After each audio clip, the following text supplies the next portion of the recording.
you know, I found this little series. I found this little Roblox analog horror. It says right here, called Meverenville Mysteries. I actually found it from my pal Brian stuff over here. So, you know, I'm taking his idea. I'm gonna take his idea. So, what we're gonna be doing here is reacting to these three: Meverenville Mysteries Introduction, Snuckcuddle Bear, and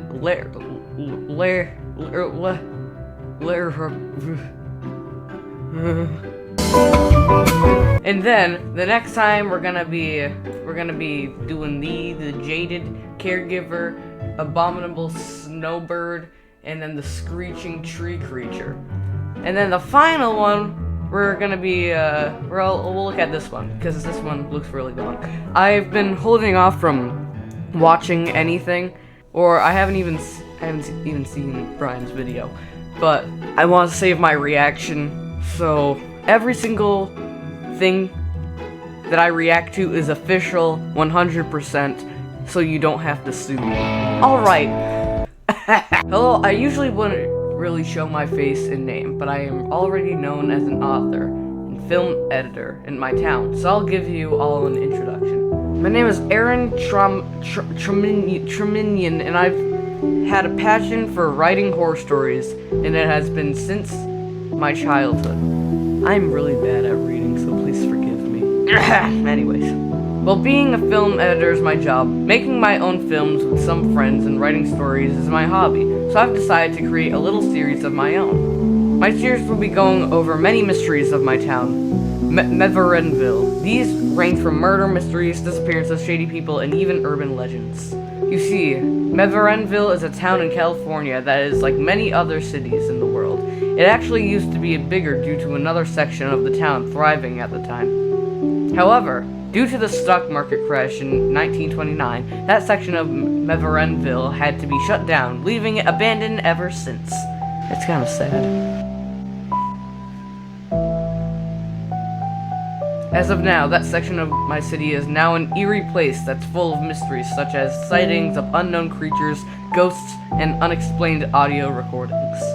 Before going over the mysteries in the abandoned side of Meverenville, I'll be going over the section that is currently thriving and has mysteries of their own. Unfortunately, some of the mysteries are still in investigation, so I'm not allowed to reveal anything confidential since I am friends with a few detectives, and it may disrupt their work. For now, that is my introduction. I'll see you soon. Zoinks. Well, that's it. That was pretty... There's shorts? Let's get on with this one. This one looks... Can we somehow add palm trees? While I think Opera GX, the browser for Meverenville Mysteries, Snuckcuddle Bear. This teddy was a part of many lineups of 10-foot-tall teddy bears that were sold to many toy stores back in the 1960s and 80s. It actually used to have miniature versions of the teddy bear as well. The lineup of teddy bears was called Snuckcuddle Bears. I really hope these were normal. Well, the 10-foot-tall Snuckcuddle Bears would usually be seen as an extra bed or couch, or even a trampoline for the kids to play with. There's a much darker side to this particular Snuckcuddle Bear. What's going on? The first family who bought this bear in 1981 will be kept anonymous. However, they have shared their experiences with the bear ever since they bought it. Haunted teddy bear? Oh god. It all started with the children simply having their fun with the bear, sometimes punching it and jumping on it, its chest or sitting on its stomach when watching TV. Everything was fine with the family for the first week or two, ever since they bought the bear. I have to read this so fast, man. However, according to the kids, they complained that they would hear noises in the house preventing them from sleeping, and when they woke up, the bear was in a different position than before. Sometimes strange gurgling or groaning noises would be heard in the middle of the night. The parents initially dismissed the complaints as the kids just having a vivid imagination from seeing a scary movie or a trip to a scary ride in an amusement park. they went to the week before. However, they'd soon also hear the gurgling noises and even heavy footsteps in the house while they were asleep. The bears seemed to be acting a little pedantic at times, often taking away the children's other toys and breaking them so it remained, even sometimes moving its legs a little at the last second to trip over one of the more rowdy kids. The father decided to lock the bear in the attic and buy some new toys so the kids would be happy and don't have to be scared of the bear anymore. Throw the bear out! Burn it! What is it gonna do? It's not Chucky. At least I don't think it is. It's not gonna... Bear. Just drive miles out, jump it in force, set that bear on fire, and then if it comes back, then it's I don't know. The children only seem to getting more scared, as they have reported hearing growling in the attic at night, seemingly sounding similar to a grizzly bear. There were also many noises of objects breaking.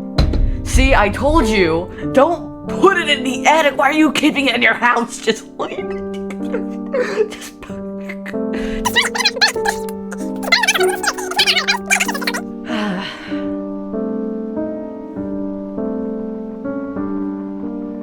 At that point, the parents decided that they should throw away the bear and send it to someone else so it won't cause any more harm to themselves and the children. However, when they went to the attic to retrieve the bear, what they saw shocked them all.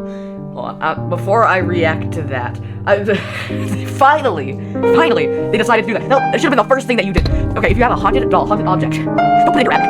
Throw it out the window. Is that pee? What is that? The father took a picture of the whole scene with a snuggle bear in the center as the family were processing what they have just witnessed. To say that the whole family was traumatized would be an understatement. The bear itself seemed to have appeared off. It wouldn't have happened if you just threw it out. This guy stinks! The kids were terrified and the parents knew that they had to get rid of the bear in any way they could. They tried to throw the bear away, burn it, or bury it 6 feet below. All those options didn't work. You'd be an idiot if you tried that, let me tell you. Did you really think that burning the bear would work? I'm sorry, but like, wasn't my idea. Well, I mean, okay, in my defense. They should have just thrown the bear out the first chance they had. I feel like this bear is, I think this bear is Chucky. I think it's getting more like humanoid, or like, a lot more like an actual real living bear. So they should have, while it was still a normal bear, they should have just did whatever they had to do. Bury it, burn it, whatever you can. Give it to someone else. Don't tell them.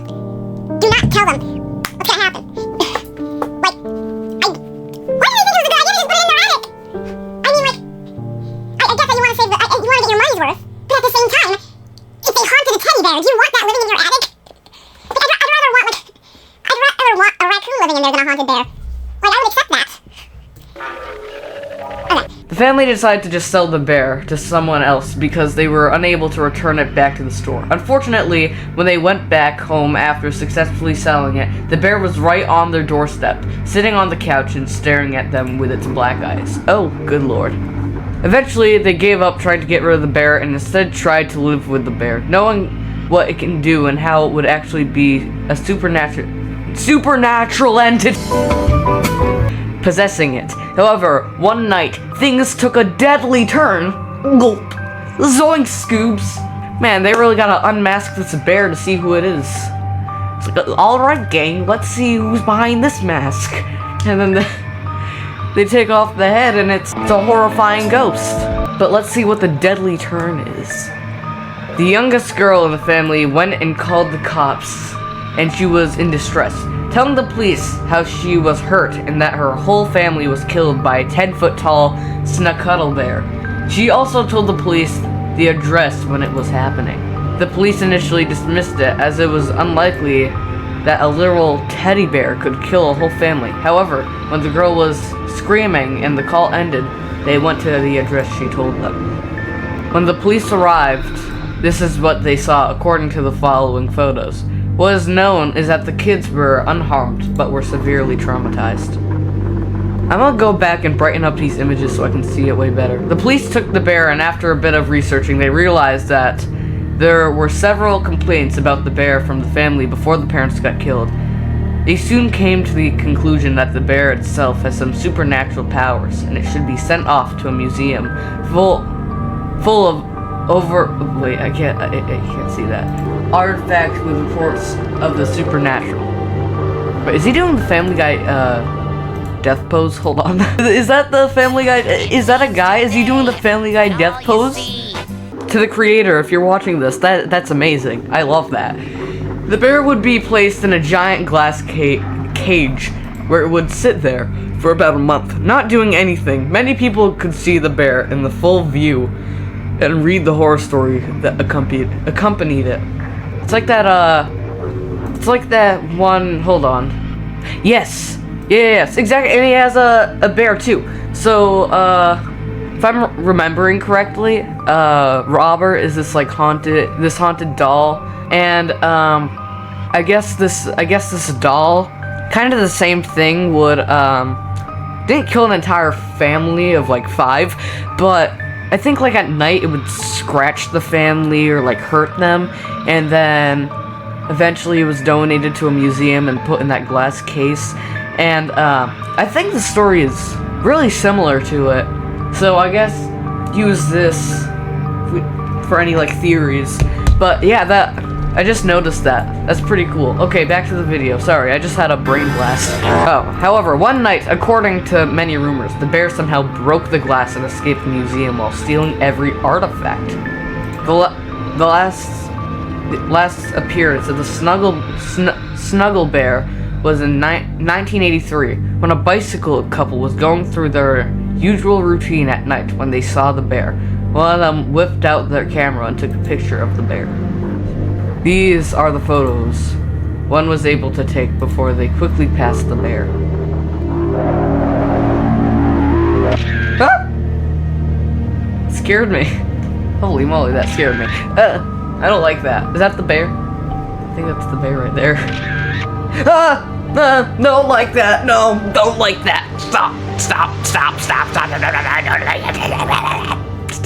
As of now, the 10-foot-tall Snuggtle Bear hasn't been seen since, other than a few footprints or scratch marks on trees or the ground. There are no explicit sightings of the bear, leaving many people in wonder and a fear of getting killed by the bear. Let's go. Oh man, these are getting... Alright, last one of the day. Let's do it. Moving mannequin. Let's go. Meverenville Mysteries. Moving mannequins. That's what I'm just gonna call it right now. One of the local malls in Meverenville consists of many different stores, stands, and restaurants. One of them is a fashion store called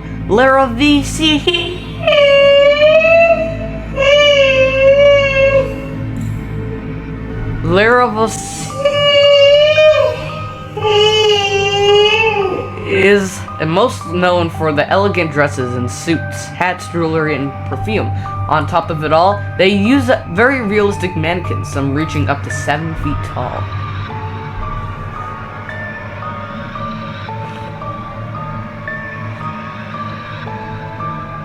One of the mannequins is wearing a red dress, red gloves, and a red wig. Some people have reported that the mannequin has a certain scent that makes them feel something good inside, though those cases were very rare. One could argue that someone could have sprayed perfume onto the mannequin, hence the scent. However, the people running the store only send their employees to clean the mannequins and not have them sprayed with perfume. So far, nobody has sprayed anything. Some janitors have reported that during their shifts at night, they'd hear a singing voice in a distance, beckoning them to come to it. However, when they did arrive, everything seemed normal. I was one of those janitors in my first year in college in 1991. To this day, the mannequin still gives me the creeps. However, a part of me was planning to get it recorded because I wanted to find out if it was true or not. That night would come sooner than I thought, since I got the night shift as the janitor. Now the mannequins here do get a bit quirky at night.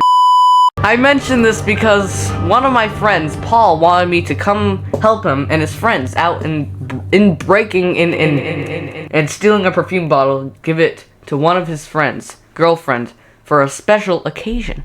Guys, don't steal. Don't steal. Jeremy, I see you. While I wasn't comfortable with this idea, I did help them out, and I also helped them hide their identities by wearing masks and gloves. Plus, I personally didn't like my job. I decided to bring my camera with me, and I taped a flashlight to it so I didn't have to hold it separately.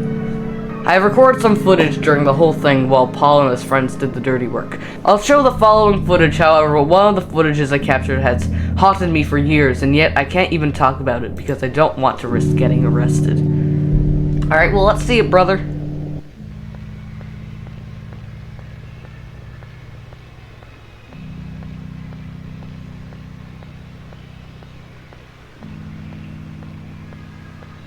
Huh.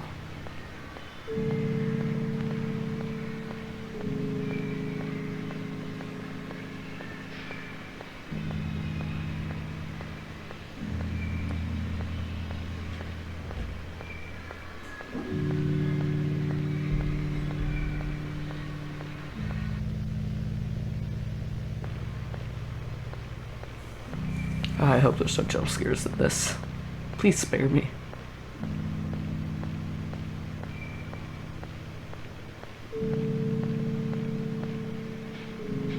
What happened? Oh, holy moly! Jump scare. I'll be doing some quick narrations while I'm sweeping the floors in this footage. The plan was that I'd do my usual shift, but Paul and his friends would enter inside the mall through another unlocked door, getting the stuff from lever and leave. By now, Paul and his friends have already gotten what they needed and left the building while I was still on my shift. I was now alone in the building and I was about to finish and wrap up my shift for the night. Now, this was the sound that quickly got my attention, and while I could have brushed it off, it didn't sound right, since again, I was the only one in the building. What's that? What's that? It is now where I made the decision to check out the sound and see for myself. I personally don't know if I should feel guilty, stupid, or brave for doing this. I saw something. Was that him? Oh, why did you take the camera? I don't want to see it, man. Please just do it off camera. This is kind of spooky. This is giving me anxiety. I don't like it.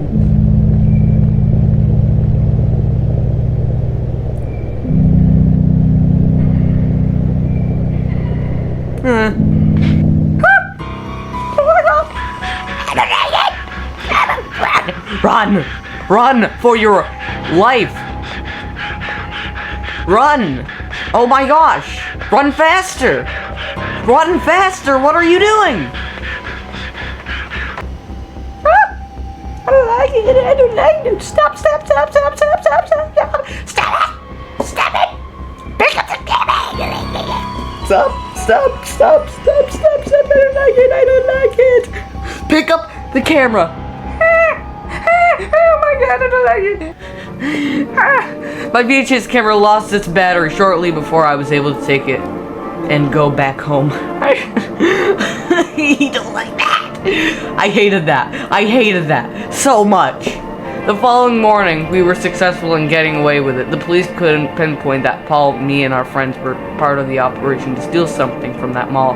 That, however, is the least of my concern. What I'm more concerned about is what happened to that particular mannequin. Speaking of, I realized that the mannequin itself didn't really seem hostile, like all those haunted objects in movies and stories. I may not have the footage, but I could tell that the mannequin wanted me to stay. But it could be because of company, but my gut told me to get out, so I did. Yeah, you don't know. No, don't go near haunted objects. I can't stress that enough. I've already planned to resign a week after that encounter. I wasn't going to do it right after the robbery because many suspicions will come up my way, but I'm not working night hours with a mannequin that can move by itself. Yeah, so that's